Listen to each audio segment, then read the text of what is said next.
Presidente, gracias. Yo quisiera señalarle muy respetuosamente a la senadora Cecilia López, previo a felicitarla por su excelente exposición sobre la crisis del sistema de salud, que la observación que ella hace sobre la propuesta del candidato a la presidencia Germán Vargas Lleras de generar empleo a través de la construcción no tiene nada descabellado, querida senadora. Yo creo que si hay un sector jalonador de empleo es la construcción. Así se ha visto en el país y así se ha visto en la experiencia internacional. Yo no sé si usted recuerda cuál fue el camino que siguió un país como España para pasar de ser el hombre enfermo de Europa en desempleo. Yo recuerdo que en los años 80 y principios de los 90 España tenía tasas cercanas al 20% de desempleo. En cuestión de 10 años, gracias al inmenso auge e impulso que tuvo el sector de la construcción, pasó a ser el país que más generaba empleo hasta su entrada en recesión en 2008. Entonces la construcción sí genera empleo. Que el empleo que se produzca o se genere con la vivienda de interés social sea de mala calidad, pues usted entenderá que eso es un problema estructural del mercado laboral colombiano.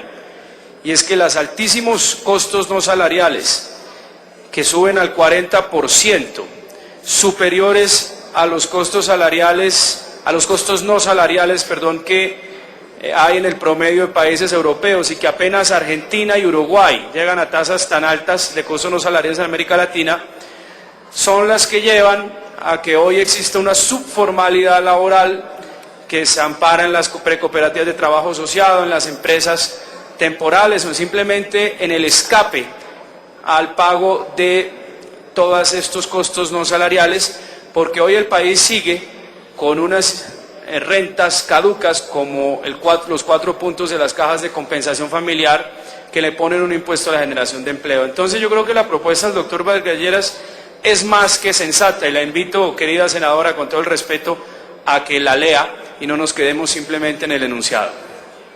Tiene la palabra el senador Rodrigo Lara. Gracias, presidente. Bueno, yo creo que las respuestas que dieron ambos ministros a este importante debate son respuestas insatisfactorias, y lo digo con todo respeto. Primero porque gran parte de ambas intervenciones se dedicaron a comparar lo que no es comparable. Utilizaron su tiempo para mostrar los avances que ha tenido un sistema de salud frente a lo que existía a principios de los años 90. Es muy fácil, pero es falso comparar una situación como la que se vivía en los años 90, tiempos en donde el gasto social apenas ascendía a 6,9% del PIB. Hoy tenemos un gasto social superior al 20% del PIB y tenemos un gasto en salud del 8,5% del PIB. Ese es un debate falso y es un debate que utiliza argumentos que no son válidos con el propósito no de ilustrar, sino de desorientar a quien lo escucha. Y es muy fácil comparar lo que no es comparable. Con esos mismos argumentos podemos comparar la situación de hoy con la de 1950, o la de 1970, o la de 1980. Tiempos donde se presentaban circunstancias muy diferentes. Por otro lado, estamos ante un sistema de salud que se está gastando, según cifras del ministro de la Protección Social, el 8,5% del PIB, porque así lo manifestó en la Comisión Séptima, en los innumerables debates a los que lo hemos citado.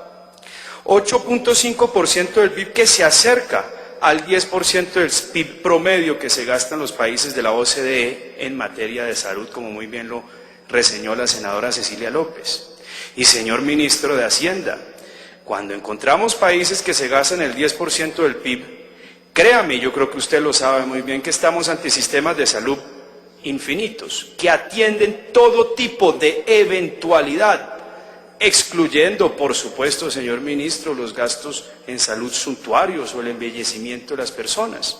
Y yo creo que usted, que estudió en el Reino Unido, conoce muy bien cómo funciona el NHS, el sistema de salud inglés, que es absolutamente gratuito, que se financia con los impuestos, que no tiene límite en la atención y en donde no existen ni copagos, nada que se parezca a los 8 billones de pesos en copagos que hay en nuestro sistema, y señor ministro, donde tampoco existe el concepto de la medicina prepagada. Y no solamente funciona esto así en Inglaterra, también funciona en Francia, también funciona en Alemania, sistemas muy costosos. Pero creo yo que la eficiencia de un peso invertido en esos países es mucho más relevante que la que tenemos aquí en Colombia. Yo los invito a que lean un importantísimo artículo, una investigación que publicó el profesor Abadía, Itinerarios burocráticos de la salud en Colombia, para que sobre la base de un estudio de campo se conozcan los padecimientos que sufren los colombianos para acceder a la salud. También nos lo dijo y nos lo confirmó el ministro de Protección Social, de 148.000 tutelas que se interponen al año, no son tutelas suntuarias como de muy mala fe ha querido explicar el gobierno o querido motivar esta emergencia social. La mitad de esas tutelas, de esas 148.000 tutelas, se explican porque las EPS no cumplen con lo que obliga el plan obligatorio de salud. ¿Es un problema de los colombianos o de los médicos irresponsables de este país? ¿O un problema de regulación muy seria que pone en tela de juicio las políticas de esos últimos 8 años? Y esa investigación, para que después no vayan a sesgarla, es una investigación que publicó tal vez una de las revistas más prestigiosas de medicina de los Estados Unidos, Social Science and Medicine, que ustedes los médicos deben conocer mucho mejor que nosotros que no lo somos.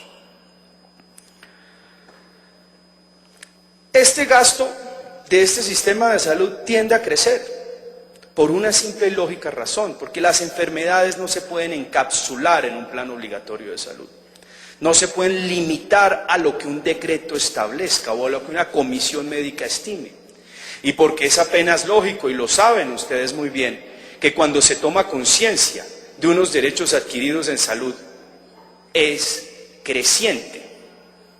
Un derecho en salud lleva a otro derecho en salud. Esa es la naturaleza del acceso a la salud.